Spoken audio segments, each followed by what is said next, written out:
human brain is a very fascinating, complicated type of supercomputer that often we, as humanity, take for granted.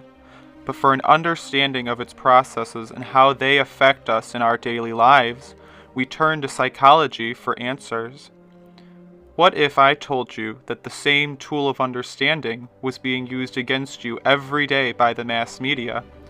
I'm sure even the most astute scholars would not be shocked. Our habitual definition of the reality beyond our own four walls being shaped by the elites is well documented in the mainstream political narrative. But what if this subversion, this perversion of our psyches, is deeper than you could ever imagine? Psychology is an enthralling subject because it can be used to easily predict the nature of human responses to outside stimuli. The elite's investment into experiment-based research has revealed tons of fascinating processes that satiate the sleeping pseudoscientists, but also provides a valuable resource of scientifically backed information to the truly awake, critically thinking mind. A very simple, widely quoted experiment would be the one of Pavlov's dogs, used to prove classical conditioning. He essentially took the neutral stimulus of a bell and connected the dog's salivation response to it by creating a positive association with being fed. Essentially, the bell equals food. This is critically important to the reasoning behind the elite gender inversion. But before we discuss this most important topic, we must discuss a bit more psychology. Religious leaders often recite a quote commonly attributed to Saint Francis Xavier, and it goes like this: "Give me the child until he is 7, and I'll give you the man." What he is really talking about is the idea that if you are conditioned early enough to accept an ideology, it will stick with you until you are an adult. Simple, logical. We hold this belief almost innately in the form of our view of parenthood, or the idea that 2 good eggs will raise another good egg. Life is not always this simple, but it sure follows logic. This demonstrates perfectly the psychological concept of modeling. Sounds simple, but it has 2 separate definitions, both being relatively important. One is used in a counseling setting in which the client implicitly learns by imitation alone without any specific verbal direction. This is critically important because it is 1, well researched, and the entire cognitive behavior therapy model holds its foundations in this concept, and 2, it demonstrates that those human models of behavior in our lives can profoundly influence our own behavior without our explicit awareness or consent.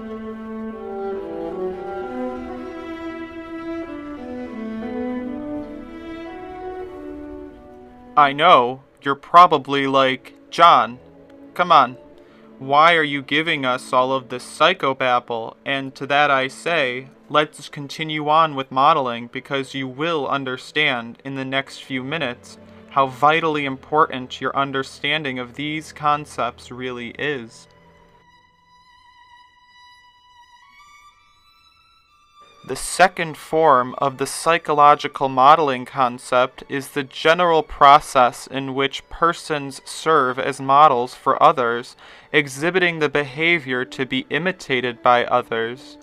That's pretty straightforward, but really, think about the society around you.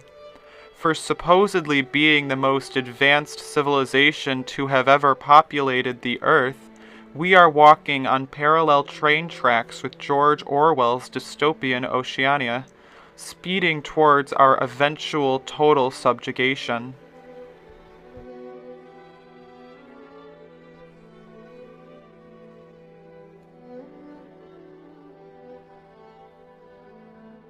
If the concept of modeling is so essential to our early development, who are we modeling as one collective humanity unit? Who are the people that we share in our lives across the westernized world? I'll give you a hint. We see them through a square screen projected into our living rooms.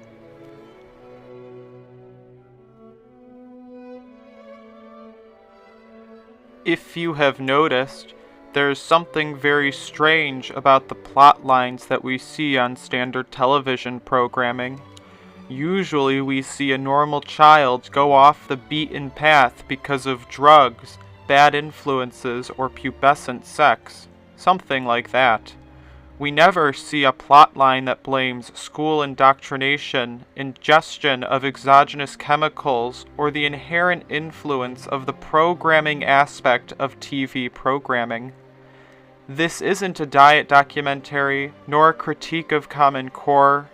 This is about an aspect of television programming that is so widespread and so sinister that you may have a hard time wrapping your head around it. This documentary is about the elite gender inversion.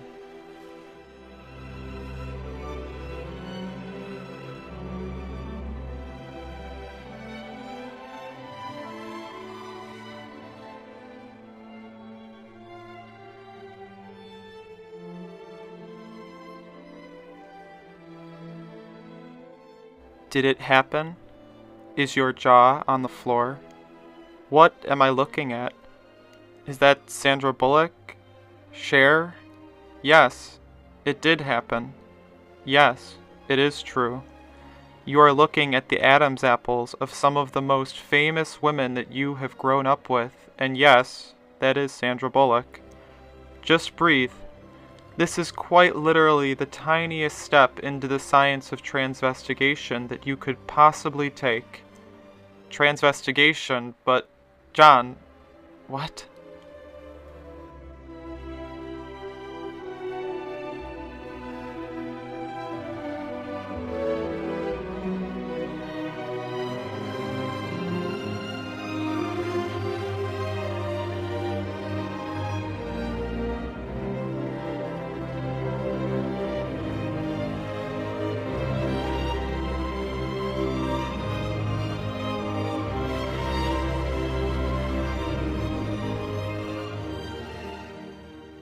Transvestigation is the science of using biological gender markers to determine the sex of another person without DNA evidence.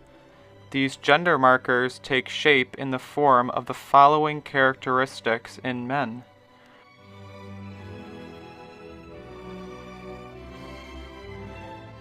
Growing an Adam's apple, a wide jaw from the front, and a completely square jaw from the side.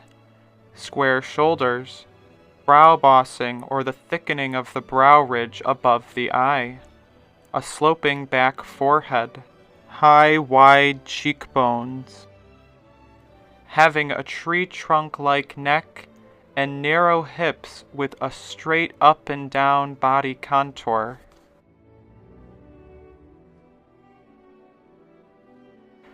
Did you catch that? The defining characteristics of a man. An Adam's apple.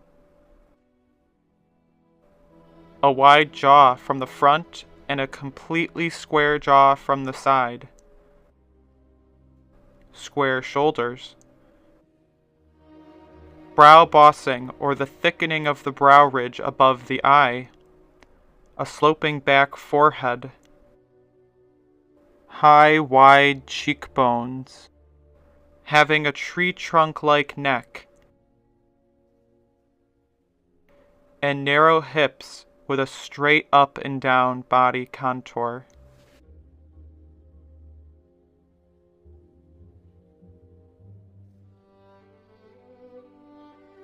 I will be focusing on those traits listed before, but there are more than 20 different factors that go into the science of transvestigation.